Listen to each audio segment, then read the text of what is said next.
about how you can stay raw while you're still making cooked food for your family.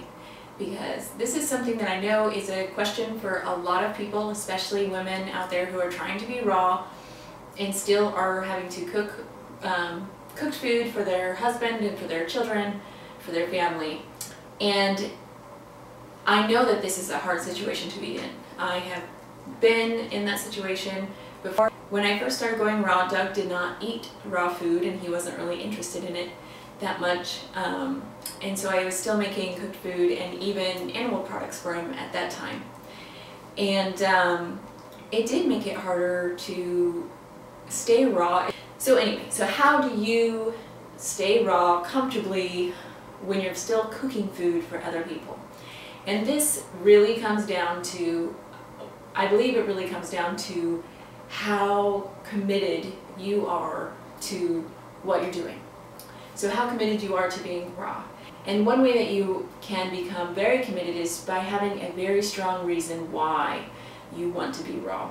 And so if you are, say if you are sick and, very sick, and you believe 100% wholeheartedly that going raw is going to be the thing that will save you and get you better, then that's a very strong reason why, and your belief system is going to be the thing that is going to push you through any challenging moment.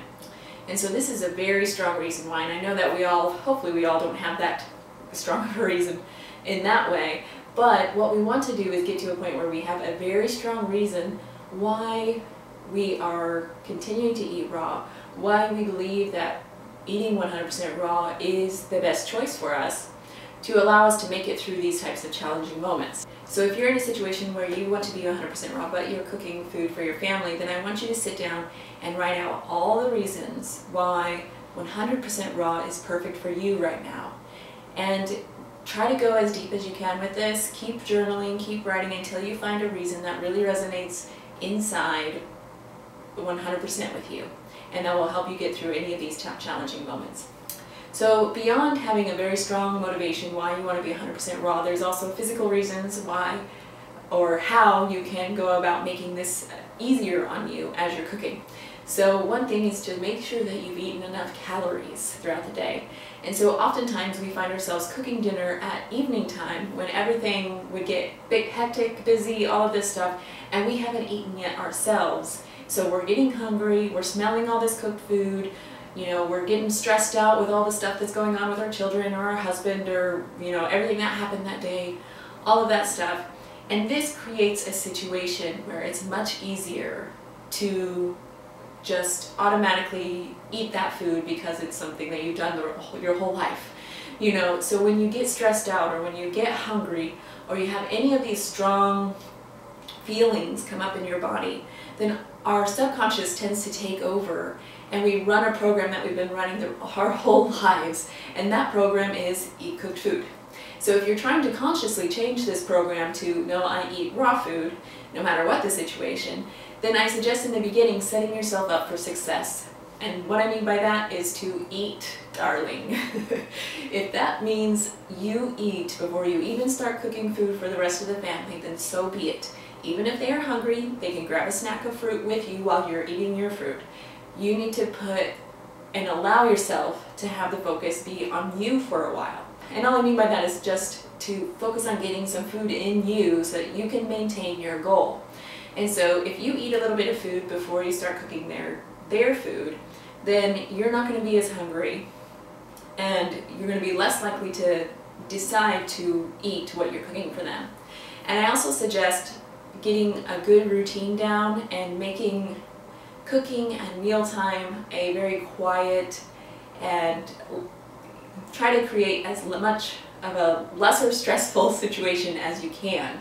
I know that dinner time often is, like I said, just the time of when everybody finally comes together in the house and everyone's trying to talk and get your attention, and just things come up throughout the day, and so it can cause a lot of our conscious thoughts to kind of be swept aside.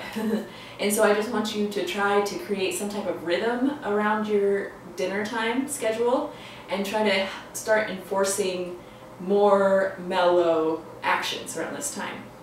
So maybe you can help set up get your snack, set your children up with some type of creative activity, maybe painting or coloring or you know, anything that they enjoy doing that they can do quietly at the table, and tell them that you can't wait to talk to them about everything at dinner time, you know. And then get yourself your food, start cooking their meal, ask everyone to, you know, be quiet, keep the activity level down. So maybe we put on soft music, maybe we dim the lights a little bit, and we're just getting ready to go into the end of our day. And I believe that by doing all of these things, you are setting not only yourself up for success, but if you continue to be successful, this is going to help draw the rest of your family into what you are trying to do. So I hope that that helps you if you are in a situation like this, because I do know how challenging it can be in those types of moments. But keep in mind that it is all a learning process. Like I always say, it's a learning process. It's great to make mistakes as long as you still learn from them. So if one night you all of a sudden start eating the cooked food that you made for them, then don't feel guilty about it. Don't judge yourself. Just that doesn't help at all. So release all of those emotions and just say, okay, I chose to eat cooked foods tonight. If I want to choose in the future to eat raw foods, what do I need to set up in order for that to happen? What do I need to make myself successful next time? And just write that down, and then make sure you begin implementing those steps from here on out. Okay? So I love you guys. If you would like a free recipe ebook to help you get started on the low-fat, high-raw vegan diet from me, then go ahead and jump on over to www.happysexyhealthy.net, and you can grab that free instant download right there. I love you guys, and I'll see you soon.